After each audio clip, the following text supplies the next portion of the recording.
नमस्कार, आप देख रहे हैं द न्यूज, आपके साथ मैं सृष्टि मिश्रा। इस लोकसभा चुनाव में आपने एक वर्ड सुना होगा, डिक्टेटरशिप, और कहा जा रहा है कि प्रधानमंत्री डिक्टेटर हो गए हैं। पूरे विपक्ष ने इस बात को खूब जोर दिया और आपने देखा होगा ध्रुव राठी जैसे यूट्यूबर जो भारत विरोधी बातें करने में बिल्कुल एक्सपर्ट, लेकिन जनता नहीं समझ पा रही है। खैर कोई बात नहीं, जनता का इंतजार हम करेंगे, जनता समझ भी जाएगी।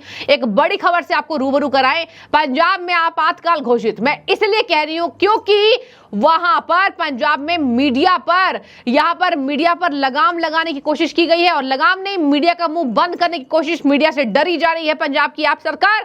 और पंजाब में जी न्यूज के सभी चैनल्स को और जी मीडिया के सभी तरह के चैनल्स को जितने दिखाए जाते थे, उसको पंजाब की आम आदमी पार्टी की सरकार यानी केजरीवाल और भगवंत मान की सरकार ने बैन कर दिया है।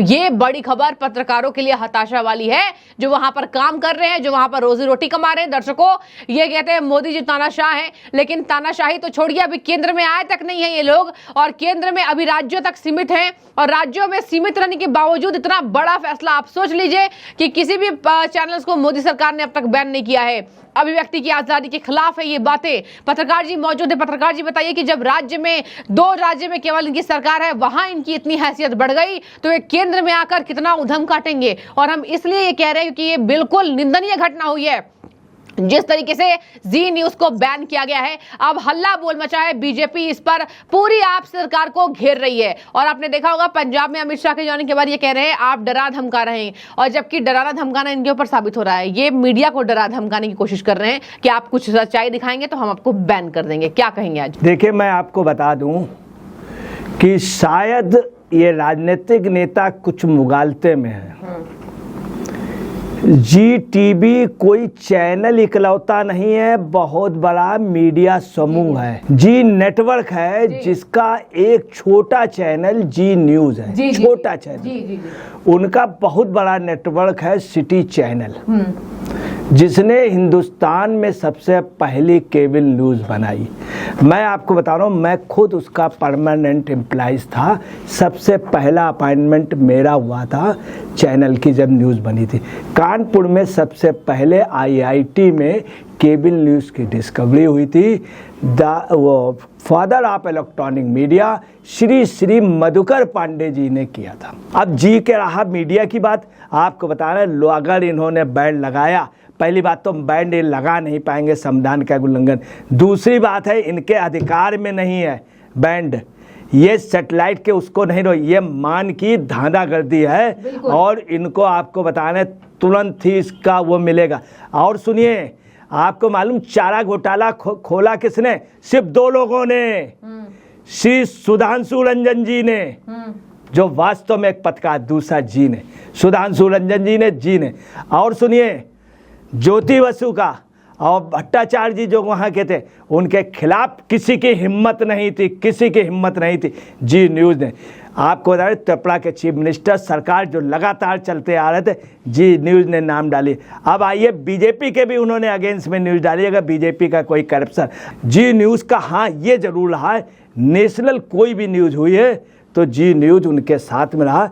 इस तरह का लोग आरोप लगाते रहे कि भाजपा माइंडेड, जबकि भाजपा माइंडेड नहीं है, वो नेशनलिस्ट हैं। अच्छा पत्रकार जी, ये बताइए कि मीडिया का मुंह बंद करने से क्या होगा? इनके पास उतनी पावर भी नहीं है। चलिए, आप पंजाब राज्य की मीडिया को बंद कर देंगे तो क्या होगा? बाद में मीडिया दूसरे शहर में शिफ्ट हो जाएगी और आपकी सच्चाई को दिखाएगी, लेकिन वहां पर हल्ला बोल मचेगा। तो पत्रकार जी, क्या ऐसी व्यवस्था करके आम आदमी पार्टी बुरी घिरी? और क्या हम ये मान ले कि अमित शाह कह रहे थे कि ये वापस जेल जाएंगे, और तमाम अभी पंजाब में जाकर अमित शाह ने कहा कि भगवंत मान की सरकार आउट होने वाली है, तो इतने बौखला गए उस बात से कि आज केजरीवाल ने प्रेस कॉन्फ्रेंस किया संयुक्त, और कह रहे हैं कि भगवंत मान को ये हटाने की बात कर रहे हैं, ये पंजाब में आके गुंडागर्दी कर रहे हैं, धमकी दे रहे हैं अमित शाह। तो क्या अमित शाह की बातों से इतना फर्क पड़ गया कि मीडिया को ही बैन कर दिया? क्या कहेंगे? मीडिया अब अमित शाह को ना दिखाए, देश के गृह मंत्री हैं। देखिए, ये मान की बहुत गलतफहमी होगी। पंजाब के लिए जितना जी न्यूज़ ने काम किया है, जी नेटवर्क ने उतना किसी ने काम नहीं किया।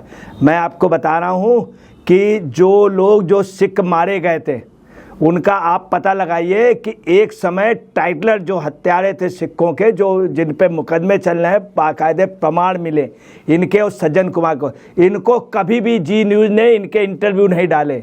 आपको बता रहे, सन 84 की जो जांच हुई है, उसमें जी ग्रुप ने मदद की है उसके बाद वाले में मुकदमे में, और सबसे ज़्यादा उन्होंने किया सिखों के लिए, हिंदू सिख एकता के लिए जितना दिल्ली, पंजाब, हरियाणा में और चंडीगढ़ में काम जी न्यूज़ ने किया है मीडिया के लिए। ये अगर बैन लगाना चाहें तो कभी भी मैं आपको बताना किसी चैनल पे लगा सकते हैं, जी न्यूज़ पे कभी नहीं लगा पाएंगे, बैन सक्सेस नहीं होगा। दूसरी आपको बताना है कि ये गलत फहमी में है, मीडिया ऐसा नहीं है कि मोदी जी को या अमित शाह को जी न्यूज़ सभी को दिखाता है। यही एक वजह है कि जी न्यूज़ ने सबसे पहले प्रोग्राम दिया था, जो अभी जो 14 पत्रकारों का जिनको हटाया गया था, तो सबसे ज़्यादा जी न्यूज़ ने दिया था, सबसे ज़्यादा जी न्यूज़ ने दिया था। एक पत्रकार ऐसे हैं जो दूरदर्शन में हैं, उनके फादर 75 में अरेस्ट हुए थे, उस पर पूरी सीरीज़ उन्होंने दी थी। अभी तक 75 की काला दिन कहीं नहीं मनाया जाता, कोई चैनल नहीं मनाता। 25 जून 1975 उनके यहाँ आज भी काला दिवस मनाया जाता है। तो आप अगर बात करेंगे, दूसरी आपको बताना है, जिस समय वहाँ पे चन्नी थे अब प्रधानमंत्री हमारे गए थे, उस समय जी न्यूज़ ने उनसे कहा कि इस समय आपका जाना ठीक नहीं है, चूँकि इस तरह ये देश हित की बात है, देश हित की बात है। तीसरी आपको बता दें कि जी न्यूज़ का एहसान सुन लीजिए, जब गृह मंत्री मुफ्ती मोहम्मद सईद थे, उनकी लड़की का अपहरण हो गया था जो डॉक्टर थी, उस समय मस्तगुल पाकिस्तानी का आतंकवादी चरारे शरीफ का, जी न्यूज़ की हिम्मत थी वहाँ जा कर के सब बनाना, जी न्यूज़ की हिम्मत थी कारगिल की न्यूज़ कवरेज। और अगर यही बात है तो लिट्टे वाले में चले जाते, लिट्टे में जी न्यूज़ गई थी। दूसरी बात, जिस समय साउथ पे शिवारसन वो पकड़े गए, उस समय 2 पत्रकार मिलने गए थे, जी न्यूज़ के उनसे पूछ करके बात करके आए थे। तो जी न्यूज़ को बंद, हम आपको बता रहे हैं, खींचो न कमानों को न तलवार निकालो, खींचो न कमानों को न तलवार निकालो, जब तोप मुकाबिल हो तो अखबार निकालो। जी न्यूज़ का मुकाबला नहीं, मान का पतन निश्चित है। और सुनिए क्या है, ये कांग्रेस से जो इनका पैक्ट हुआ है, कांग्रेस से, उसमें आत्मा घुस गई है कांग्रेस की। हाँ। ये सारी गलतियां हो रही, उस बेचारी लड़की को मारा शीश महल में, थप्पड़ों मारा, 7-8 थप्पड़ मारा, ये कांग्रेस की आत्मा घुस गई है। कांग्रेस ने बैन लगाया था, आपको बताना दोनों डूबेंगे, एक दूसरे को लेके डूबेंगे। तो देखिए, कांग्रेस ने आपातकाल घोषित किया था, पत्रकारों को जेल में डाला था, और अभी मोदी जी की तानाशाही की ये लोग बात करते हैं, लेकिन तानाशाही कहां कहां कौन पार्टी दिखा रही है ये आप सबके सामने है। बहुत ज्यादा ये बुरी खबर इसलिए है क्योंकि यहां पर सीधे और साफ तौर पर आवाज को दबाने की कोशिश है, जो लगातार मीडिया दिन रात काम करके दिखाती है कि सरकारें आखिर किस लिए जनता के काम आती है और जनता के लिए वो सर्वोपरि होती है, लेकिन यहां पर वो चीजें दिखाई नहीं दे रही हैं। आपको बता दें कि यहां पर इस बात से तहलका मचा हुआ है, पंजाब के अंदर लोगों में आक्रोश है, क्योंकि पंजाब के लोग ये जान गए हैं कि अगर ये सरकार कंटिन्यू चली तो आज तो पत्रकारों को बैन किया गया है, कल उन लोगों को बैन किया जाएगा जो इनके खिलाफ कोई भी आवाज उठाने के लिए मैदान में खड़े रहेंगे। तो जो भी आपकी राय हो जरूर रखिए। पत्रकार जी, शुक्रिया।